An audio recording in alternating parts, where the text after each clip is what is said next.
said I'm just going to bring a guest. Oh, Linda's a visiting student. Okay, Yeah. welcome. Please sit over here. Oh, okay.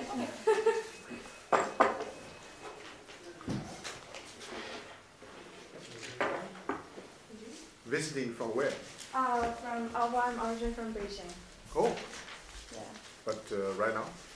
Well, right now I'm just studying here Oh. for a year. Oh, good, Yeah. good.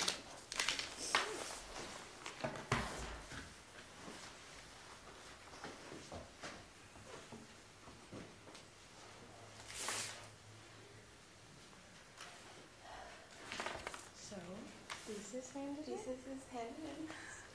Oh, congratulations. That was supposed to Congratulations. be air 5, but it's too far. Virtual. Air 5, there we go. Air 5. Congratulations. Turned in. What I Thank mean to you. say. That's really terrific. Yeah. You're tired in a good way. Well, I have an exam in an hour, unfortunately. Really Yeah. big exam. They don't let us rest here. Rest is for the weak. That's what I tell myself. I'm very weak But if you though. have a week, so the last day you have to work on it.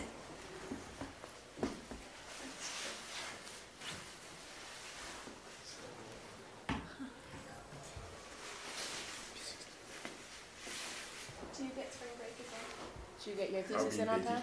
Oh, okay. Yeah, Actually, I'm leaving this afternoon. but I just have to print out and Oh wait, sorry. Yeah. Did you say you're from Beijing? no, It's almost I'm done. going to be yeah. Oh, you're going to Beijing. Hours. just for 1 week. And I Oh do my wow. laundry, Nice. and I do my laundry every time. I came from, I was born in Kunming, Oh, the, That's a lot of stuff to do. But, Jeez. I grew up in Taiwan. I did my Huh. Interesting. 5th grade through college. I see. Then I came here for graduate work. Did you say you live in Quincy? Pardon me? I was born in Kunming, Oh, that's different. which is place normally considered in terms of weather, the Berkeley of China.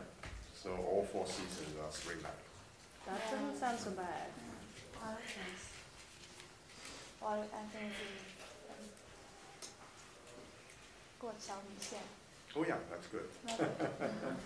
That's a special, Yeah. special treat. I particularly like, the soup with all kinds of mushrooms, maybe 10 or 15 kinds of mushrooms, Wow. and put together, cooked for a long time.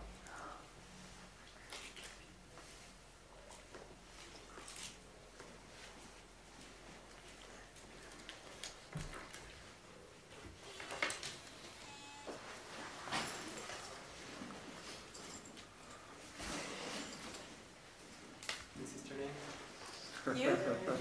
You? Done? Congratulations! Almost like a miracle. Yes. Wait, you're econ, right? Oh, so. Nice. Are you done, Yoshi? I am done. Finally. How long was yours? I heard somebody told me that like social studies can be up to 125.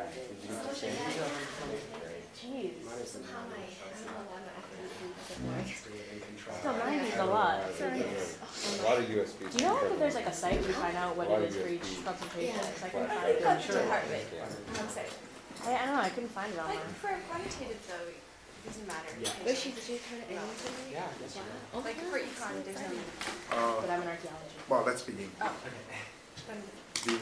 It's very rare in human history or intellectual history that a major figure, which actually became extremely influential during his or her lifetime.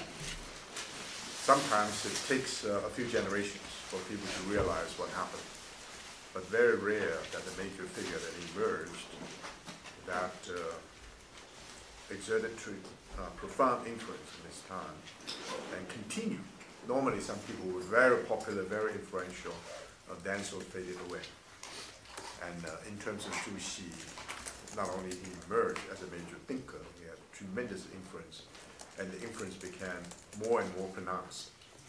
Not only influenced China, but as you know, it influenced Korea. And 2 major schools of Confucianism developed in Korea. Both of them were attributed to Zhu Xi as the major progenitor of those traditions. it's difficult to examine the case. Why? And one, I think, just focusing on Zhu Xi, is a profound historical consciousness. And he's quite aware of his own genealogy. Genealogy in the sense he knew that it was a transmitter, like Confucius, a transmitter of a very long tradition. And also, during his time, he was able to form a community of like-minded scholars. The community then extended. He came from one place in the southern part of China. They traveled quite extensively. We're talking about 13th century, 12th and 13th century. In the West, in the feudal period, normally only castles. And it's very difficult for a group of people to move from one castle to the other. Even for monks or nuns, when they travel, they're so afraid of the highwaymen, and psychologically they were afraid of devils in the forests. So they just travel very quickly from one castle to the other. Whereas in China already the landscape became hospitable for travels. So we could talk about a certain kind of tourism already began. So Zhu Xi traveled, if you're not familiar with Chinese geography, he traveled from the north to the middle part, and at least 5 or 6 provinces. You know, some of the provinces are so huge, you can say a province like today is as huge as, say, France. If you look at Sichuan, in terms of geographic area, as large as France, of course, the population doubled. The French population is probably 50 million, whereas in Sichuan it's over 100 million. But anyway, but even in that period of time, we're talking about very vibrant social environment. So he was able to develop a community, and that community could be considered as a national community rather than a regional, local community. And so the social impact was important. And the most important was the originality of his thought, how he's able to establish himself as one of the most informed and original thinkers of his generation. And so we could talk about him using one term, I think I used it before, historical significance. So he's historically significant. I mean, you place the emphasis on significant. He's historically significant, different from many people who are merely historically significant. For example, you study a figure, some historians try to recover or to re-establish our understanding of a person who was historically extremely significant but no impact on our world today. Where Zhu Xi's historical significance, meaning that he was not only significant of his time, he continued to be important, became a historical figure in the most general and positive sense. How he did it? First, his ability to, as I pointed out, to develop a basis for the so-called second epoch Confucianism. The basis for that era, textual basis, you know, from the 5 classics to the 4 books, is one indication. And also, he single-handedly developed a sense of genealogy of the transmission of Confucian ideas in that period of time. He developed this genealogy of some of the major thinkers. Last time I mentioned Zhang, or certainly the Sun brothers and others. He sort of developed a sense these people contributed to the continuation of the Confucian project. And he, not single-handedly, of course, communicated with many other scholars, but he was instrumental in establishing this sense of transmission of the way.